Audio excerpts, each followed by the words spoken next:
ভাই রে ভাই, আজকে আমি নিজের হাতের স্পেশাল ফুচকা খেলাম। মামা কেমন হয়েছে? সো গাইস, আজকে আমি নিজের হাতের স্পেশাল ফুচকা বানাবো। এইখানে হলো ফুচকা, আলু, ডিম আর তেঁতুল। বাট আমার কাছে ফুচকা বানানোর সব কিছুর জিনিসপাতি আছে। So let's go. কিন্তু তার আগে আমি বলি, আমি 30 টাকা দিয়া ফুচকার পুরি আছে না, ওইগুলো কিনছি। দেখুন অনেকগুলা পুরি দিছে, বাট এতগুলো ভাজলে ফুচকার দোকান দিয়ে দেবো আমি। যাই হোক, তারপর আমি সবগুলো পুরি আস্তে আস্তে করে ভাজা শুরু করছি। আরে ভাই দেখুন, মনে হচ্ছে পুরোপুরি ফুলে লুচি হচ্ছে, লুচি। যেহেতু আমি সবগুলোই পুরি ভাজবো, কারণ আমি দোকানে খাইছি 8 পিসের দাম নেই 40 টাকা। আরে ভাই 30 টাকা দিয়া 60 পিস পুরি ভাজবো আমি। গাইস এই দেখুন, আমার ভাজা কমপ্লিট। কতগুলো লুচি, সরি ফুচকা দেখছেন? একটু খেয়ে দেখি কেমন লাগে। আরে ভাই যে পরে মশমশা, সেই স্বাদ ভাই। কিন্তু এখনো ফুচকার মশলা বাটি রেডি করি নাই। Let's go. গাইস পানির মধ্যে এ তেঁতুল অনেকক্ষণ ভিজিয়ে রাখবো যাতে নরম হয়, যাইতে খাইতে ভালো লাগে। তারপর আমি আস্তে করে আলু আর ডিম এগুলো গায়ে সোগলা আছে না, সোগলা ছাড়াবো। বাট যেহেতু আমি পরিমাণ মতো ফুচকা বানাবো, বাট আমি একা খাবো, আমার বোন আছে, ভাই আছে, মা আছে, তাদেরকে খাওয়াবো। আমি দেখবো যে আমার হাতে সেই ফুচকা তারা খেয়ে কি বলে। এই দেখুন একদমই টক হয়ে গেছে, এগুলো সোগলা, এগুলো টক। আমি কখন খাবো? 40 টাকার আচার কিনছি ভাই, দেখছেন কতগুলো বিসি, কতগুলো সোগলা। এখানে কি আমার লস হয়েছে?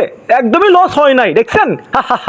এখন হলো কাঁচামরিচ, লবণ, শুকনা মরিচ, তারপরে সিক্রেট মশলা, এগুলো দিয়ে পুরোপুরি সেই টকটা একদমই নেড়ে চেড়ে মাকে ফেলাইবো যাতে খাইতে টেস্টি লাগে। আমি জানি না এগুলো দিয়ে কেমন হবে টকটা, বাট খাওয়ার পর টের পাওয়া যাবে টকটা কেমন হয়েছে, তাই না? কিন্তু এখনই যে পরিমাণ সুগন্ধ বের হয়েছে, মনে হচ্ছে এখনই এক চুমুকে সবগুলো টক খেয়ে ফেললে। কিন্তু না, তার আগে লেবু, চিনি আরও যা যা আছে সবগুলো দিয়েই মিক্স করে তারপরে ভর্তা, ডিম এগুলো বানিয়ে ভর্তার মধ্যে তেঁতুলের টক দিয়ে ভাই তারপর মাখাতে হবে। যেহেতু আমি ভর্তার মধ্যে কোনো রকম ডাল ইউজ করব না, সেজন্য আমি পুরোপুরি একটা ডিম দিয়ে দিলাম যাতে খাইতে একটু অন্যরকম লাগে। ভর্তা মাখানোর জন্য যা যা লাগে আমি সব কিছুই দিছি, বাট এখন শুধু টক দিব। টক দেওয়ার পর ভর্তা হাত দিয়ে মাখাবো। আমার মনে হয় এই ভর্তা আর টক দিয়ে মোটামুটি 20-25টা মতো আমি ফুচকা পুরি বানাতে পারবো। আপনারা চাইলেই কিন্তু আমার মতো করে এইভাবে বিখ্যাত ফুচকা বানিয়ে খাইতে পারবেন, তাও আবার নিজের হাতে। দেখছেন আমি কিন্তু অলরেডি বানিয়ে ফেলছি। মোটামুটি আমার ফুচকা বানানো সবগুলো আইটেমে কাজ শেষ।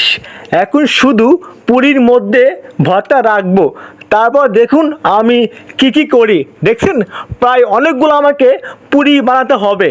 এই যে টক, এই টকটা রাখুন বাটির মধ্যে ঢালবো যাতে দারুণ লাগে দেখতে। ওই যে একটা ডিম দেখছেন না, ওই ডিমটা আমি ওই ফুচকার উপর দিয়ে ছিটিয়ে দিব। আমি অনেক জায়গায় দেখছি দোকানে যারা একটুখানি ডিম দিয়ে সরিয়ে দেয়, আমিও তাই দিব, বাট বেশি করে দিব। মামা ফুচকা হয়ে গেছে, এখন শুধু খাওয়ার পালা। দেখছেন আমি পারছি। আরে ভাই খাইতে হবে এখন।